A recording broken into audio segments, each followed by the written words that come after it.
on the go, on the move. Yeah, I'm a survivor. We'll find out when the tsunami comes, won't we? Okay, we're going to now get into everything that is Gaza, the famine that's happening. A lot of reports showed, or, there's a lot of mixed reports because that's how psychological warfare works. And let's start first now with U.S. commentator. He's been called the Ella Fitzgerald of the conservative media. Yes, he is. You know who I'm talking about here. I'm talking about Charlie Kirkland. Yeah, that's who I'm talking about. Charlie Kirkland is going to set us straight because we need to be set straight. And I trust his judgment. He just seems like a swell guy.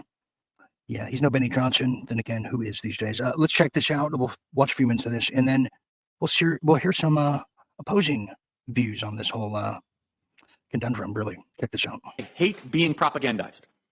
And this weekend, there was an all-out propaganda campaign trying to make it seem as if Israel is intentionally starving the people of Gaza. I hate being lied to, especially by the media networks. They lied to us about COVID. They lied to us about the vaccines. They lied to us about open borders. They lied to us Hunter Biden laptop. Joining us now is Rabbi Willicke, a great friend, and thank you so much for defending me the other day. Rabbi Willicke, you're also the YouTube, people can find you on YouTube, Israel 365. Rabbi, let's just go through the facts here, and then let's get into the lies. What is the situation in Gaza as the truth would bear it out, not the New York Times propagandist network? Well, if we're talking about the starvation lie, and thank you, Charlie, thank you for having me on to talk about this. It's so important because this is really pure propaganda, as you say. So since the beginning of the war, since October 7th, the whole issue of the food getting into Gaza and how much food is getting in has been weaponized by Hamas and by the whole pro-Hamas crowd. And what they're doing most recently is claiming that there's a starvation crisis. The quantities of food, I'm not going to get into the weeds of the numbers, but the quantities of food that have been brought into the Gaza Strip since the beginning of the war and month over month is enough to feed the Gaza Strip, according to the World Food Programme's numbers for what it takes to feed people, for longer than this war has gone on, for about 27 months worth of food. And there's plenty of food getting into the Gaza Strip. But what's happening is that Hamas is trying to perpetuate this narrative that Gazans are starving. Thank you, Rabbi. Right. We are back. Okay, Jim, I'm going to bring you in. Charlie Kirk has totally disgraced himself. What a liar. What a piece of propagandistic excrement. I'd be more explicit, but that's his role here. The rabbi's lying to his teeth. That's part of they believe entitlement.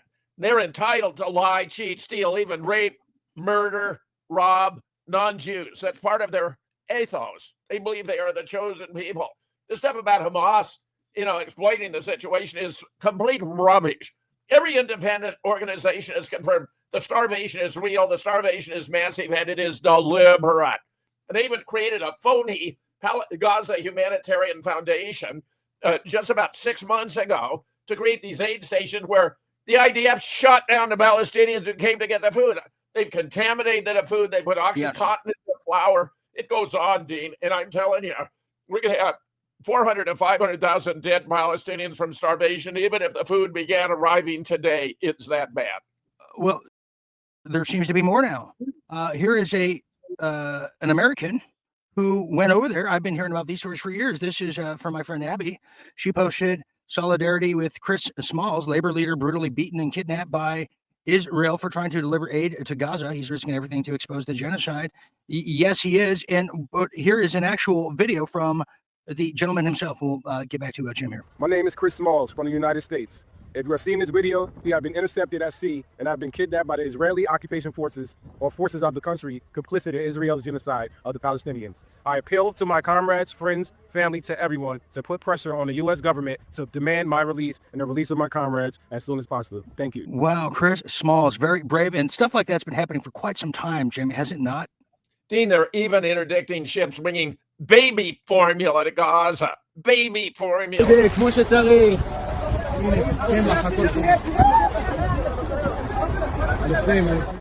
Loss already of the trace minerals are indispensable to life, that even if they started feeding them copiously from now on, you're still going to lose 400,000 to 500,000. I'm convinced it's happening.